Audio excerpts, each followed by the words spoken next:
Hello, Pirate family. Today is Monday, August 22nd, and we're 1 week away from the first day of school. And we're excited, as always, to get things in place to welcome our 2,200 students back into the classrooms next Monday, August 29th. And hope you had a great weekend. On Friday, it was Food Truck Friday here in the community as part of the Chamber of Commerce. I was just so excited to see so many people come out and just enjoy a beautiful day, enjoy great food, but more importantly, just enjoy our community and what makes us so special here in Pinckney. And had an opportunity to say hi, connect with many of you, answer some questions. And there are questions that I've received over the weekend, also phone calls and just personal conversations that really prompted this video. Was not intended for me to make another video this Monday, but when concerns are, and I think they're real concerns and serious concerns, I think it's important to be very transparent, to speak as a whole community, because often, even though some people may, only if you bring some questions to me, I know others may be thinking the same thing. So just to take advantage of the technology and the opportunity to share a common message and hopefully open the door to further dialogue is really the goal. But the questions and concerns that I had are things that people are reading on social media. Facebook is a great tool, but also it can conjure up some concern, questions. Obviously everybody has their right for opinions and for insight and for concerns. And I do appreciate it when people do come to me personally and want to find out more. And that's really, once again, what has prompted this video. And some of the things that some parents have brought to my attention is things such as they're hearing that our teachers are teaching, and our principals and myself are endorsing the teaching of cognitive behavioral therapy in our classrooms. And I'll be honest with you, when this came to me, I really didn't even know what that was. I had to do some research. CBT is the short acronym for that.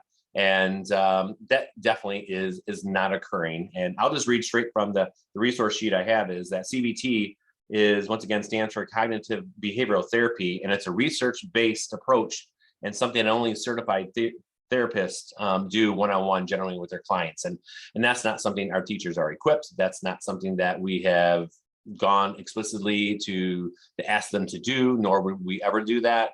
And I'm just not sure where that's coming from. But please rest assured that that's not something that we are performing, that we're equipped to do, or we know our place in education, and that is not our place. There are professionals who are certified and trained to do such things to support students. And so I am going to talk a little bit about how do we support students, because obviously we're here to help them be successful academic learners, but also we know that we want them to be successful and happy and healthy individuals as well. So I'll talk about that in just a quick second as well.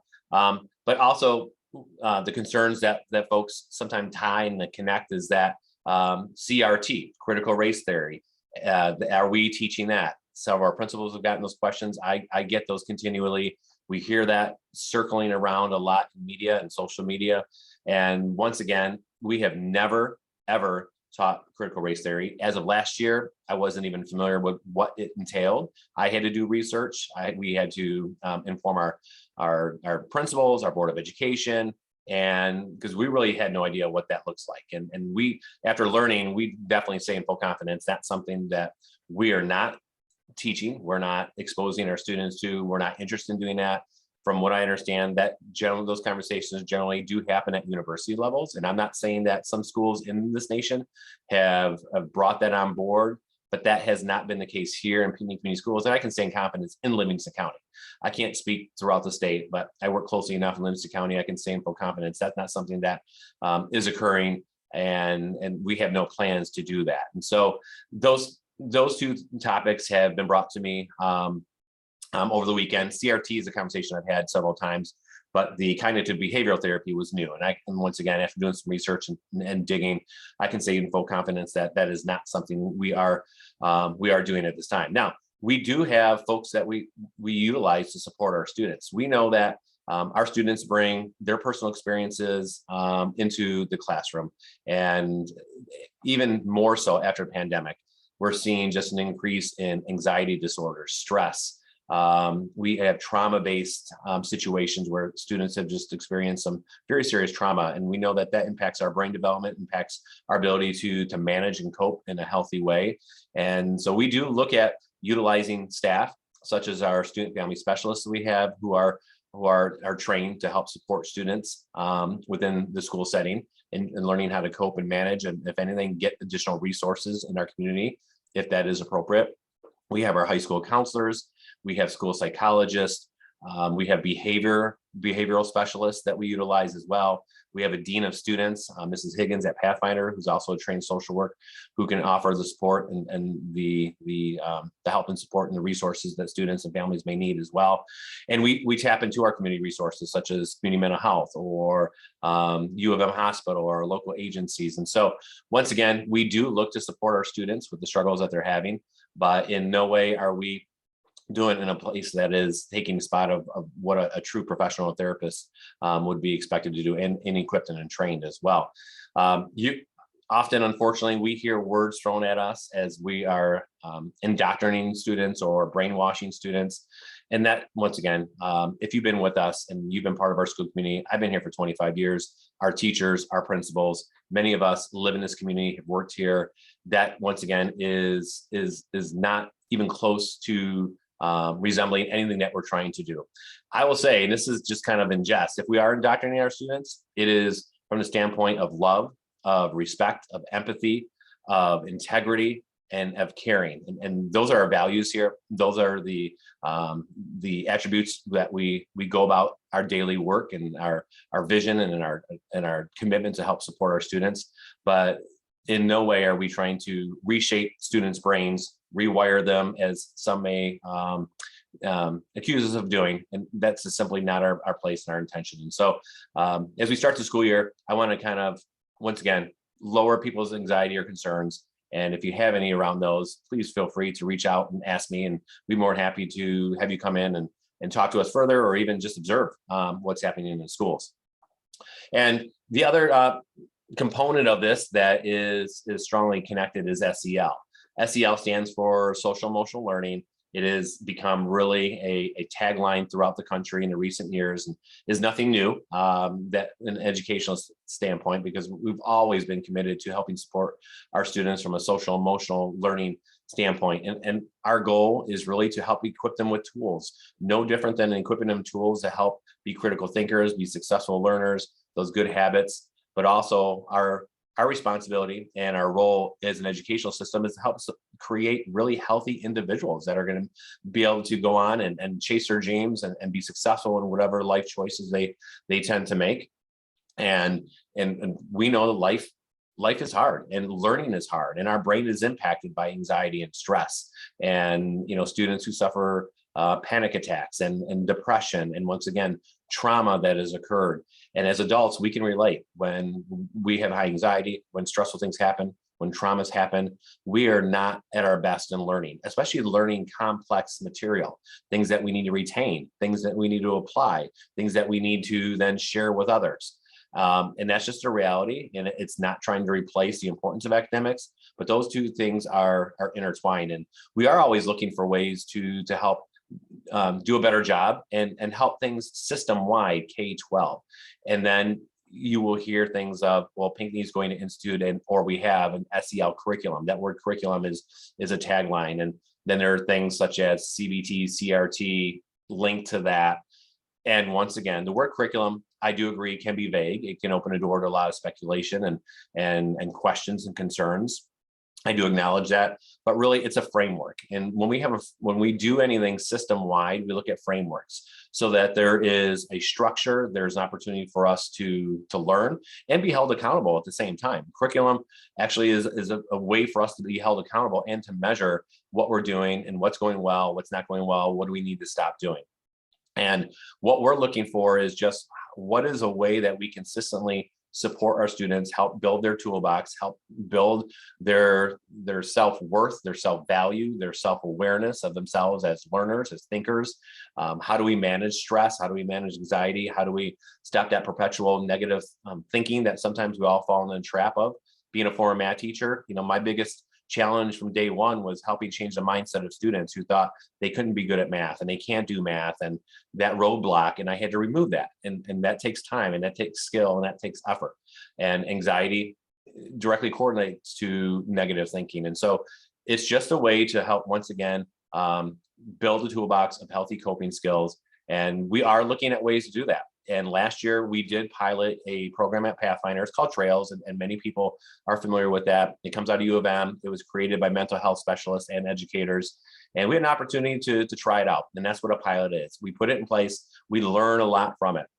And there was a lot of good things in that. And there's things that we probably did not care for. And that's what we take out. We are not putting that in place for this upcoming school year. We have nothing in place. Really, it's an opportunity for us to learn, because that not only are we educators, we're top learners. And as we go through this process, we're trying to take what we think is important, what we think is doable from just an educational system, and also what meets the needs of our community and the values of our community. And we understand that as well. And that's a big part of that. And we got to be careful of painting each district, and specifically Pinckney Community Schools, with a wide brush, because of maybe some choices schools throughout other parts of this nation may have done, or in Michigan. Because once again, we've learned through the pandemic, not all schools operated the same. And once again, I'm very proud of how we navigated through that, keeping our kids in school, providing choice for parents in terms of how they wanted to manage the safety of their students. And so we continue to do that, and we're transparent throughout the entire process. And so that's going to stay true. But in the meantime, we're also putting things in place that I think will help show that, our goal is to help our students and help them, just be successful learners who feel good about themselves. And the things that we have in place is we're going to continue to work with our staff, because our staff is committed to making sure our students feel welcome, building positive rapport with students, strong relationships, healthy cultures. That's number one. And we're going to continue doing that. And then learning how best to support students who are the greatest at risk. That's no easy task. Once again, we have students, we have families in this community who are struggling for a variety of reasons that directly impacts our students' ability to learn, to feel good about themselves. And we have something called MTSS, which is a multi-tier system of support. How do we continually help them become successful, overcome the challenges and hurdles that are presented to them, so they continue moving forward in their academic career? So that work is ongoing. It never stops. It changes year to year, depending on the training and what our focus is. But along that, obviously you've heard the great endeavor we have with our therapy dogs. Therapy dogs have been proven to really help lower anxiety, stress of students and adults. We can say here and throughout the summer, we've had Willow here just about every day, and it just changes the mood for everybody who comes in contact. And there's no doubt that will help with students as well, who may be having some issues coping with their emotions or anxiety during the course of the school day. So that's definitely an endeavor. Reaching Higher is something we've shared. Reaching Higher is a leadership program, development program that helps students become the very best that they can be. We had a cohort at the high school last year. I was a mentor. We had a summer camp just recently here for Pathfinder students, 6th and 7th. And the feedback we get from parents from that is extraordinary. The support we get is 100% across the board, because once again, it's about taking students, having them learn about themselves and the capacity and the potential that they have. Whether they see themselves as leaders or not, by the end, they see themselves as having self-worth, self-confidence, and willing to be bold and move forward, and once again, be the best versions of themselves. And we have grant money from the ISD that we're tapping into. We've utilized some of our ESSER money and COVID money to help support this project, and that's going to continue on. We're just looking to grow it as well. But along those lines, we're going to be putting the Watchdog program back in place at Navigator. If you've been with us, we started that pre-COVID, where we have dads come in and spend the day with us, helping in the classroom, helping in the school. And that helps from a social emotional standpoint, is really, once again, just connecting positive adults, mentors, people who can talk with students, who can just say, hey, how are you doing? And checking in on them, having fun at lunch, going to play basketball with them out during recess, and just being part of the school community. And unfortunately, we had to take a break because of COVID with visitors and just limitations, but we're really looking to make sure that's in place. And that is an intentional effort to, once again, just create the environment and the culture that supports caring, respect, love, integrity, somebody who's empathetic, a listening ear, because that's really our intent. And as we move forward, we are just going to continue exploring, like, what's the best way we can continue to build the experience here at Pinckney Community Schools. And along that line, we're going to continue to be transparent and share information and get feedback from parents. And once again, it's got to be a good fit for our district, for our community, and most importantly for our kids, because that's what it's about. We're here to help support them, to make sure that they are successful, that we we lower the risk of, depression, we lower the instances of peer aggression, bullying, and obviously there's teen suicide that we all are all too familiar with. And that's our responsibility. And there's a lot of responsibility placed on schools, on our teachers who do a wonderful job. The list continues to grow. And, I know some just say, hey, just teach the basics. You're there to teach math, English, social studies, and science. And trust us, if it was that easy and just saying that's what we could do, things would actually be a lot easier for us. But we're working with human beings. We're working with complex lives. We're working with situations that are occurring outside of our control, but directly impact what happens within each and every one of our school buildings. And we're committed to learn, to grow, to continue to adjust as we learn, and as we adjust to, once again, societal norms and values, and then the needs of our students. And we're committed to do that. So that's the long and short of it. And I know it's long, but once again, these things are important, and it's hard to capsulize in an email. I know there's some out there who've expressed they're not fans of the videos. I'm okay with that, regardless of what communication method. I know it's not going to fit everybody's needs, but hearing my voice, talking with you, trying to provide context to the situation, I think is important. And I think sometimes a video can provide a better opportunity to accomplish that goal. So thank you for investing the time. As always, if you have any questions, if you want to come learn more, if you just want to spend more time with us, the invitation is open. And we invite you to come in, to sit down with us, to learn more. We're definitely not perfect. We definitely have a lot to learn. Life in society is challenging these days, but this community is awesome. The people in this community are awesome. I think we're all here for the right reasons. We want the best community. We want the best school system for our kids. We all love our kids. We want them to be the best people they can be. We don't always agree on the path forward on that, but I know that the intention and our goal is the same. And then we can continue to work together to be respectful. And let's show our county, our state, and our world what makes Pinckney Community Schools, the Hamburg, Hell, Putnam Township, Pinckney, Lakeland area unique and special. Because I always say it's real people here. It's the salt of the earth, and we work together, and we've forged through a lot of challenges in past 5, 10, 15, 20 years, and we will continue to do that and make this a special place for us to live and to play and to learn. So thank you as always. We're working hard. We're going to see our kids in about a week. And as always, go Pirates.